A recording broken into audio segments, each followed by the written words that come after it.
Hello guys, so ito kasi binigyan tayo ng isda ng kapitbahay natin. Day off natin bukas kaya ito guys, lulutuin natin ito guys. Ayan guys, so di ko alam kung anong pangalan ng isda nito guys, pero parang masarap siya guys. So, ito.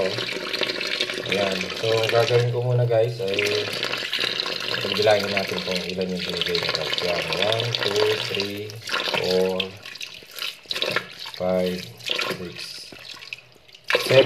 Ayan guys, bilang tayo ng pitong isda. Ayan, bagong huli to guys.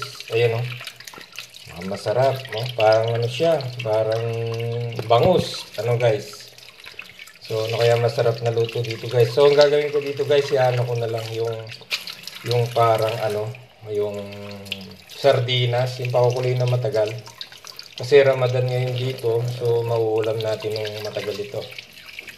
Ano, ito guys. Oh, sarap nito guys. Oh. Okay guys, salamat sa panonood.